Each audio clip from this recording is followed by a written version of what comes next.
मेरे प्रिय छात्रों एवं छात्राओं, आशा करता हूं कि तुम सभी स्वस्थ व प्रसन्न होगे। आज के इस वीडियो में मैं तुम्हें तुम्हारे हिंदी साहित्य के काव्य मंजरी के पद्य भाग के नदी के द्वीप कविता के कवि तथा उनकी रचनाएं, कविता का परिचय तथा कविता का सारांश बताने जा रहा हूं। मैं इस कविता को पढ़ने से पहले कवि का परिचय देना श्रेयस्कर समझता हूं, तो ध्यान से सुनो। नदी के द्वीप कविता के कवि सच्चिदानंद हीरानंद वात्स्यायन अज्ञेय हैं। अज्ञेय इन्हें टाइटल के रूप में मिला हुआ है। सच्चिदानंद हीरानंद वात्स्यायन अज्ञेय जी का जन्म 7 मार्च 1911 ईस्वी को उत्तर प्रदेश के देवरिया जनपद के कसिया नामक ग्राम में हुआ था। इनका प्रारंभिक शिक्षा दीक्षा ग्राम में हुई। इन्होंने बीएससी की परीक्षा 1929 में पास की। इसके बाद एमए अंग्रेजी से करने के लिए अपना एडमिशन कराया, लेकिन वह समय था जब हमारा देश पूरा अंग्रेज़ों का गुलाम था।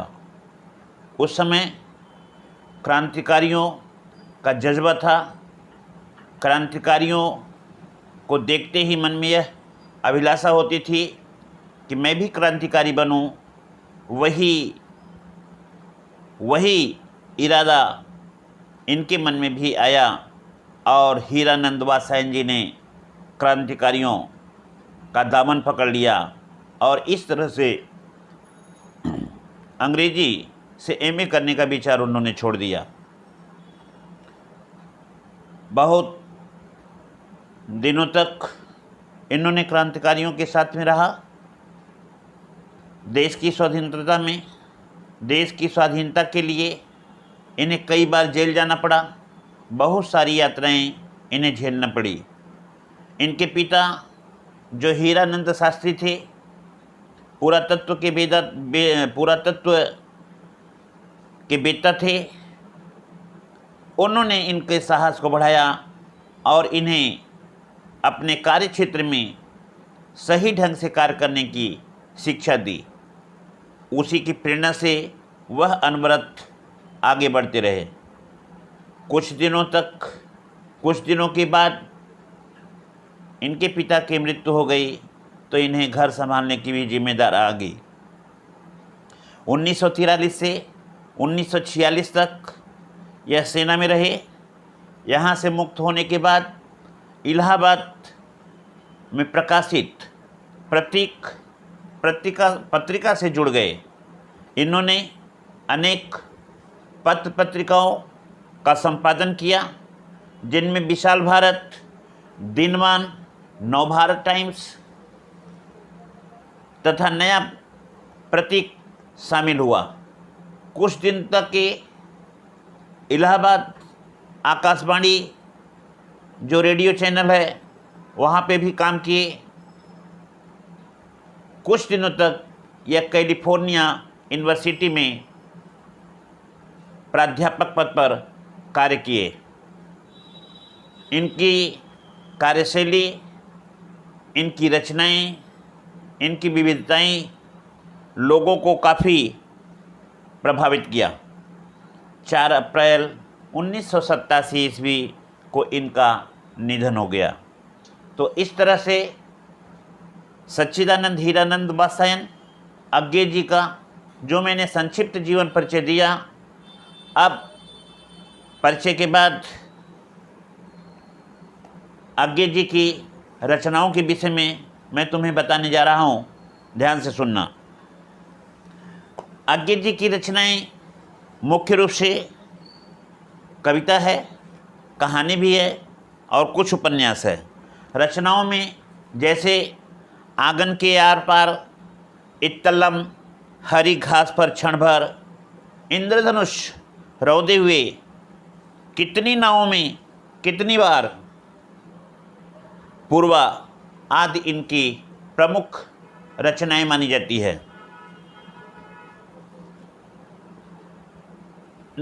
अज्ञे जी की भाषा अत्यंत सरल तथा स्वाभाविक था, जिनमें संस्कृत शब्दों का खड़ी बोली में प्रयोग किया गया है।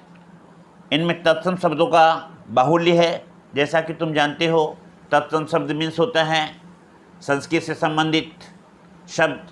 तो इन्होंने बड़े ही बाखूबी से संस्कृत शब्दों का प्रयोग अपनी रचनाओं में किया है। इनके गद्य में भी पद्य जैसा आनंद मिलता है।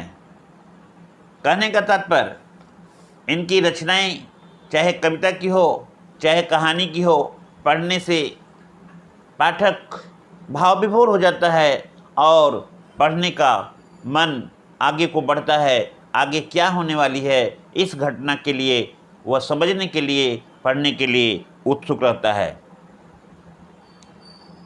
अज्ञे जी की काव्यगत विशेषताओं के विषय में यदि मैं तुम्हें बताऊं, तो अज्ञे जी हिंदी में प्रयोगवाद और नई कविता के प्रवर्तक माने जाते हैं।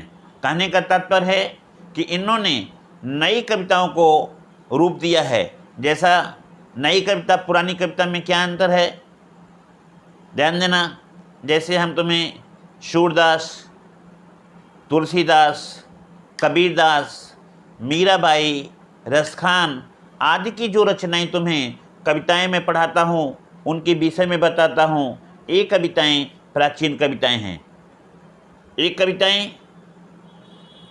भाव से तो भरे हुए हैं, लेकिन किसी व्यक्ति, समाज या आदर्श को दिखाते रहते हैं। अज्ञे जी की जो कविताएं हैं वह आज की कविता है, आधुनिक कविता है। और इस आधुनिक कविता में हमें प्रकृति, वातावरण, समाज तथा व्यक्ति के बारे में बहुत सारी जानकारियाँ देती है।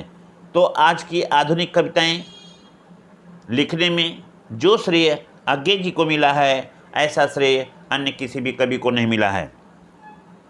इनकी रचनाओं में बौद्धिकता की प्रधानता, प्रेम और सौंदर्य की प्रधानता, प्रकृति का चित्रण, वैयक्तिकता तथा राष्ट्रीय भावनाओं की झलक मिलती है। कितनी नावों में कितनी बार नामक काव्य रचना पर इन्हें ज्ञानपीठ पुरस्कार से सुशोभित किया गया। तो इस तरह से मैंने तुम्हें कवि का परिचय, कवि की रचनाएं, कवि की भाषा तथा काव्यगत विशेषताओं के विषय में जो संक्षिप्त परिचय दिया, मुझे लग रहा है कि तुम सभी को समझ में आया होगा। अब हम जो कविता पढ़ाने जा रहे हैं, कविता नदी के द्वीप, सच्चिदानंद हीरानंद वात्स्यायन अज्ञे के द्वारा जो रचित कविता है। कविता का परिचय तुम्हें बता रहा हूँ। कविता का क्या परिचय है, ध्यान देना। नदी के द्वीप एक प्रतीकात्मक कविता है। प्रतीक का मतलब होता है चिन्ह।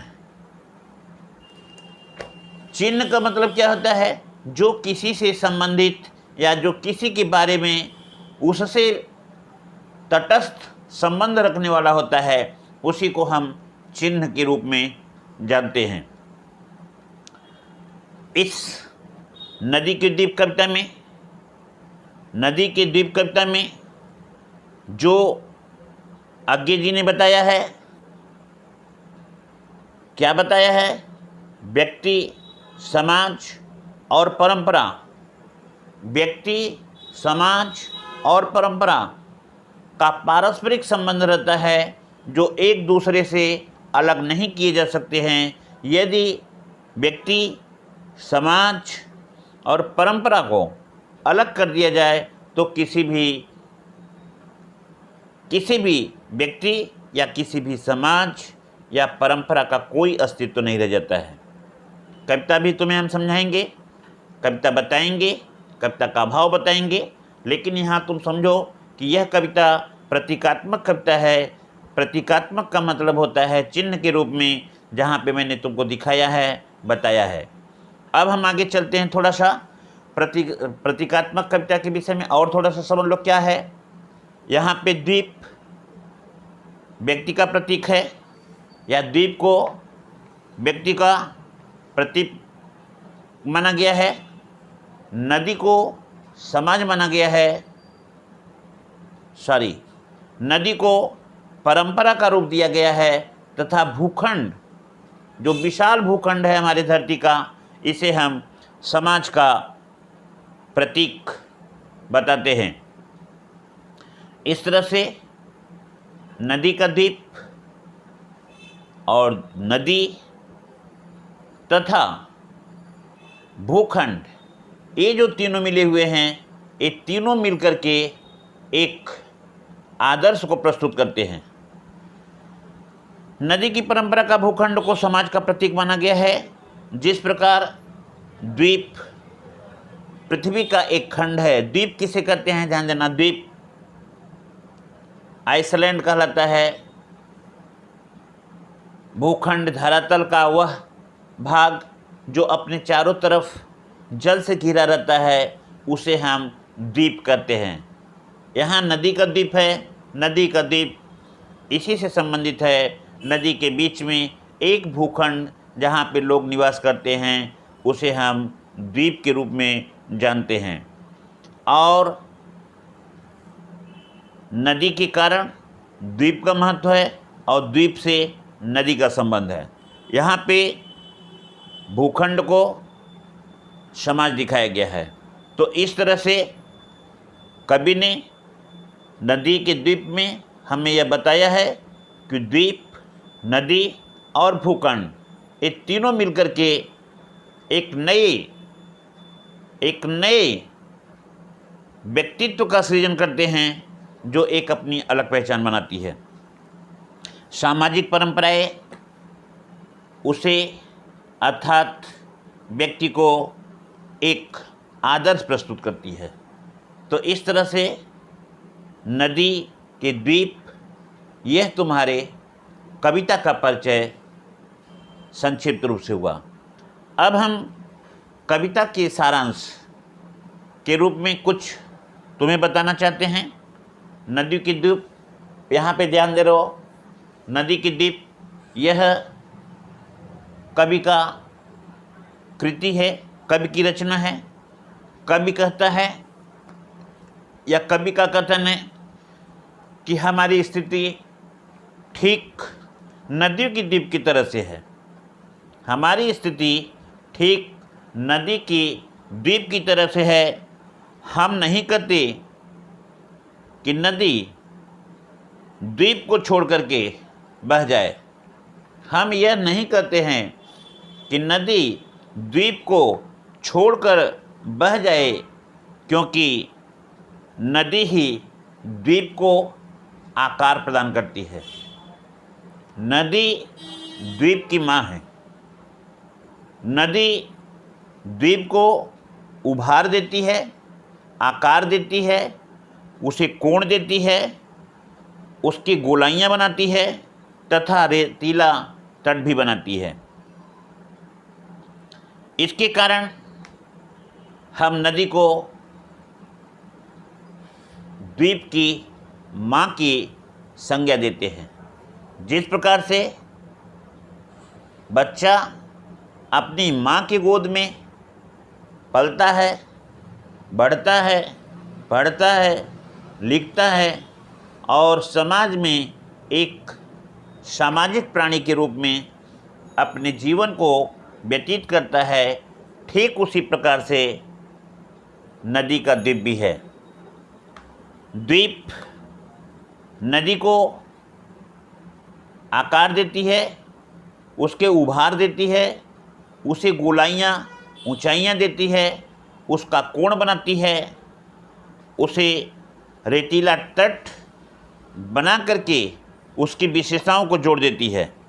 यदि नहीं, ध्यान देना, यदि नदी नहीं होती तो द्वीप में इन सब का होना मुश्किल था।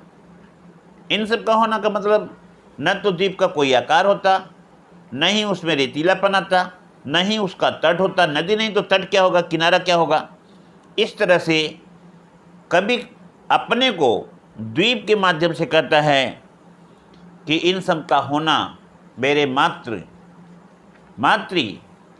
माने माँ, नदी के कारण ही संभव हुआ है।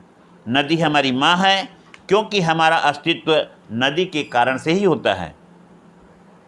इतना होने पर भी हम द्वीप हैं, इतना होने पर भी हम द्वीप हैं। हम नदी से अलग नहीं हैं, हम नदी से अलग नहीं हैं। हमारा व्यक्तित्व, हमारा अस्तित्व, हमारी विशेषताएं सब नदी से लगी हुई है। यद्यपि सभी अलग हैं, लेकिन फिर भी वह सभी नदी से ही मिली जुली है। क्योंकि जिस प्रकार से माँ अपने बच्चे की देखरेख करती है, ठीक उसी प्रकार से नदी रूपी माँ द्वीप रूपी बच्चे की देखभाल करती है और उसे एक आकार प्रकार के रूप को समर्पित करती है। यद्यपि है, कवि का कथन है, यद्यपि कवि अपने को द्वीप के समान समझता है, अर्थात एक बालक के रूप में समझता है, और नदी को माँ के रूप में समझ करके कहता है, यद्यपि हम नदी के लिए समर्पित हैं, परंतु हम नदी की भांति बहते नहीं हैं। हम नदी के लिए समर्पित हैं, अर्थात हम नदी से मिले जुले हुए हैं, लेकिन हम नदी के समान नहीं बहते हैं। क्योंकि हमारा मानना है कि यदि हम बहते हैं तो बहना रेत होने की तरह से होता है। रेत रेत कट करके हम बह जाएंगे। रेत होने से हमारा अस्तित्व समाप्त हो जाएगा। रेत होने से हमारा अस्तित्व समाप्त हो जाएगा। हम किसी भी काम के नहीं रह पाएंगे। इतना ही नहीं, जिस प्रकार से द्वीप रेत की तरह से बहेगा, अपने अस्तित्व को ही मिटा देगा, उसका पुनः अस्तित्व द्वीप के रूप में नहीं हो सकता है। कवि का कथन है, यदि वह द्वीप रेत बन करके बह जाता है, अपने अस्तित्व को तो मिटाता है, बल्कि वह पानी को गंदा कर देगा। पानी को गंदा कर देगा। गंदा करने से उस कलुषित, प्रदूषित पानी को कोई पिएगा भी नहीं। इस तरह से अभी तो द्वीप पर व्यक्ति अपना स्थान ग्रहण करता है, निवास करता है।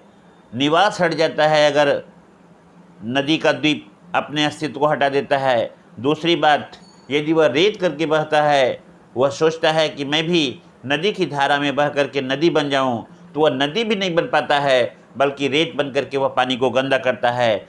ऐसे गंदे पानी को कोई पीता भी नहीं। इस तरह से दोबारा भी वह अपने अस्तित्व को समाप्त कर देता है। जिस प्रकार एक द्वीप के बह जाने से दोबारा अपनी असली रूप, अर्थात द्वीप अपने रूप को नहीं प्राप्त कर सकता, रेत के बन जाने पर भी वह उसी तरह से किसी काम के नहीं होता है। वह अपने अलग व्यक्तित्व की पहचान नहीं बना पाएगा, क्योंकि नदी उसकी माँ है। नदी के कारण ही उसको सब कुछ प्राप्त हुआ है, और इस तरह से वह नदी के आश्रित तो है, लेकिन नदी के साथ बह करके वह अपने अस्तित्व को मिटा देगा। इसलिए नदी कहती है, नदी, ध्यान देना, चूँकि नदी स्त्रीलिंग है, लेकिन यहाँ पे कवि ने अपने को नदी का रूप धारण किया है, इसलिए हम कहेंगे, कवि कहता है कि हम यदि नदी की रेत बन करके बह जाएंगे तो हमारा अस्तित्व मिट जाएगा। हम समाज के किसी कारण नहीं रह सकते हैं, और इस तरह से हम अपनी माँ के गोद में भी नहीं बैठ पाएंगे, क्योंकि रेत का काम तो होता है बहने का, जबकि बालक का काम होता है अपनी माँ की गोद में बैठ करके माँ की बताई गई बातों को सुनता है और उसके आदर्श को ग्रहण करके अपने सामाजिक जीवन को एक नया रूप देता है। नदी रूपी माँ अपने द्वीप रूपी बच्चे को समाज रूपी भूखंड से मिलाती है। इस तरह से भूखंड को पितर माना गया है या पिता मानते हैं। नदी उसकी माँ है, द्वीप की माँ नदी है और द्वीप का पिता भूखंड है। भूखंड को समाज का रूप धारण किया गया है। भाव यह है कि व्यक्ति नदी से बने द्वीप की तरह से है। नदी परंपरा का प्रतीक है तथा भूखंड समाज का। परंपरा ही व्यक्ति को समाज से मिलाती है। परंपरा ही व्यक्ति को समाज से मिलाती है, अर्थात नदी अपने बालक द्वीप को उसके भूखंड रूपी समाज से मिला करके मानो उसे पिता का रूप दिलाती है। इस तरह से कवि का कथन है कि सामाजिक परंपराएं उसे विशिष्टता प्रदान करती है तथा समाज का अंग होते हुए भी उसकी विशेष पहचान रहती है। यदि सामाजिक परंपराएं न हो तो व्यक्ति की पहचान करना संभव नहीं होगा। तो इस तरह से नदी मातृ रूप में अपने बालक द्वीप को समाज रूपी भूखंड से मिलाती है और उसे एक नया रूप देती है। तो इस तरह से पारस्परिक संबंधों का सर्वथा दृष्टि से देखा जाना श्रेयस्कर होता है। तो यहाँ पे मैं तुम्हें नदी के द्वीप कविता में कवि का परिचय, उनकी रचनाएं, कविता का परिचय तथा कविता का सारांश बताने का जो प्रयास किया, आशा करता हूँ कि तुम सभी को अच्छे ढंग से समझ में आया होगा।